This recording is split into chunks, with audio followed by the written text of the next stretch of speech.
Hello' friends, শুভ সন্ধ্যা সকলোলৈকে। আজি মই আপোনালোকৰ আগত চাণক্যৰ কেইটামান নীতিৰ বিষয়ে ক'বলৈ আহিছোঁ। এইটো সংস্কৃততে লিখা আছে, যিহেতু আমি সংস্কৃত অধ্যয়ন কৰোঁ। মই ক'ব লৈছোঁ যে শ্লোকটো হৈছে পৰুৰুত্ৰ গুণো য়ন্তং নিৰ্গুণ অপি গুণী ভৱেত ইন্দ্ৰ অপি লঘুতাং য়াতি স্বয়ং প্ৰখ্যাতি পিতৈ গুণৈ। ইন্দ্ৰ যে স্বৰ্গত যে ইন্দ্ৰই অপ্সৰাৰ নৃত্য চাইছিলে, যে স্বৰ্গত ইন্দ্ৰৰ অপ্সৰাৰ নৃত্য চাই যে মচগুল হৈছিলে, মচগুল হ'লে যে আমি নিজক বশ কৰিব লাগে, বেছি অপ্সৰাৰ নৃত্য আমি চাই থাকিব নালাগে, হয় নাই? সেইটো মানে। আৰু আপোনালোকে মোৰ ভিডিঅ'টো লাইক কৰিব, ছাবস্ক্ৰাইব কৰিব আৰু এনেদৰে ভিডিঅ'বিলাক চাই থাকিব। ইয়াৰ দ্বাৰা মই যিটো শ্লোক এতিয়া ক'লোঁ, সেই শ্লোকটোৰ অৰ্থ হৈছে যে আনৰ দ্বাৰা প্ৰশংসিত লোক যাৰ গুণ সামান্য অথবা গুণহীন হয়, তেওঁকো গুণৱান বুলি ক'ব লাগিব। আনহাতে নিজৰ প্ৰশংসাত পঞ্চমুখ মানুহ যদি স্বয়ং ইন্দ্ৰও হয়, তথাপি তেওঁ আনৰ সন্মুখত লঘু হৈ পৰে। মানে যেতিয়া কিবা এটা বহুত দায়িত্ব আহি পৰে, কেতিয়াও নিজৰ গুণবোৰ প্ৰশংসাত পঞ্চমুখ হ'ব নালাগে। এই যে কয় যে অহংকাৰে পতনৰ মূল কাৰণ বুলি কয়, যে সমাজত যে অহংকাৰ বাঢ়িলে যে পতন হয়, যে সমাজখন যে বিশৃংখল হয়, ইফালে সিফালে যে মানুহবিলাক ঘূৰি ফুৰে শুদ্ধ উত্তৰ বিচাৰি, মানে চাণক্যদেৱে তাকেই কৈছে। আৰু আপোনালোকে মোৰ ভিডিঅ'টো লাইক কৰিব, ছাবস্ক্ৰাইব কৰিব, কমেণ্ট কৰিব। আৰু যিসকলে মোৰ ভিডিঅ'বোৰ চাই থাকে ভাল লাগে, আৰু যিসকলে লাইক নকৰি চাই গুচি যায়, তেওঁলোককো ধন্যবাদ।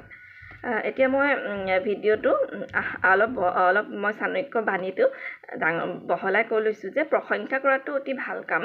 আনকি জীৱ জন্তুকো যদি দেহত হাত বোলাই প্ৰশংসা কৰা হয়, তেন্তে জীৱ জন্তুও মানুহে বশ কৰিব পাৰে। প্ৰশংসাৰ মহান শক্তি আছে। যেনেকৈ প্ৰশংসাই দুৰ্বল মানুহক সবল কৰি তুলিব পাৰে, জীৱন যুদ্ধত জয়ী হ'ব নোৱাৰা লোককো যদি ভালদৰে প্ৰশংসা কৰা হয়, তেন্তে তেওঁ মনত সাহস পাব আৰু নতুন উদ্যমেৰে যাবলৈ সাজু হ'ব। কোনো কম গুণসম্পন্ন লোককো যদি মানুহে প্ৰশংসা কৰে, তেন্তে তেওঁ কামটো কৰিবলৈ শক্তি পাব, হয়নে? গতিকে তেওঁকো আমি গুণৱান বুলি ক'ব পাৰোঁ। যেনেকৈ আমি যদি ফুল এপাহ ধৰোঁ, অলপ কম গোন্ধ থকা ফুলপাহক আমি গোলাপ ফুলৰ লগতেই আমি তুলনা কৰিব পাৰিম। ফুলপাহৰ ৰূপটো আমি চাব পাৰোঁ। ফুলপাহ চালে আমি কিমান আমাৰ চকুৱে মোহিত হৈছে ফুলপাহৰ দ্বাৰা। আৰু নহ'লেবা আমি যদি অতি সুগন্ধিত ৰজনীগন্ধাটো চাওঁ, তেতিয়াও আমাৰ মোহিত হওঁ, হয় নাই? গতিকে ৰূপ আৰু কাম তেনেকুৱা। অতি ভাল কামতো আমি প্ৰশংসাত পঞ্চমুখ হৈ যাব নালাগে। যদি মানে যেনেকৈ স্বয়ং ইন্দ্ৰও এজন প্ৰতাপী জ্ঞানী ব্যক্তি আছিলে, কিন্তু যদি তেওঁ নিজৰ প্ৰশংসাত পঞ্চমুখ হয়, তেতিয়া তেওঁ লঘু হৈ পৰে আৰু নিন্দনীয় হৈ পৰে। গতিকে আনৰ মুখেৰে কাৰোবাৰ প্ৰশংসা হোৱাটো ভাল কথা। বেলেগে বোলে আপোনাক বোলে প্ৰশংসা কৰিছে, তেতিয়া ভাল কথা। কিন্তু নিজেই যদি নিজৰ প্ৰশংসা কৰিব লোৱা হয়, তেতিয়া মানে আমাৰ কি হয়, গুণবিলাক কমি যায়। গতিকে নিন্দনীয় বিষয় হৈ পৰে। আৰু সৰু সৰু কথাবিলাক যে থাকি যায়, সেই সৰু সৰু কথাবিলাক সেই নিন্দনীয় নিচিনা হয়। মানে মানুহ যিমানেই গুণজ্ঞানী নহওক কিয়, নিজেই নিজৰ প্ৰশংসা কৰিব নালাগে। নিজেই নিজৰ প্ৰশংসা কৰিলে অমৃতো গৰল হৈ পৰে। কূটনীতিক চাণক্যই এই শ্লোকত সেয়ে কৈছে, নিজেই নিজৰ প্ৰশংসা কৰা লোক এজন স্বয়ং ইন্দ্ৰৰ দৰে গুণসম্পন্ন হয়।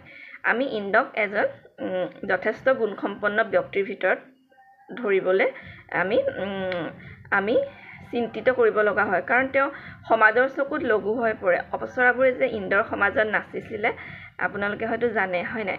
গতিকে নিজৰ গুণ বসনা লোকক আন কোনেও ভাল দৃষ্টিৰে নাচায়। গতিকে এইটো হৈছে চাণক্যদেৱৰ এটা সৰু শ্লোক। আজি মই আপোনালোকলৈ আগবঢ়ালোঁ। আশা কৰোঁ আপোনালোকে সকলোৱে ভাল পালে মোৰ ভিডিঅ'টো লাইক কৰি থাকিব, ছাবস্ক্ৰাইব কৰি থাকিব। বাই বাই, নমস্কাৰ।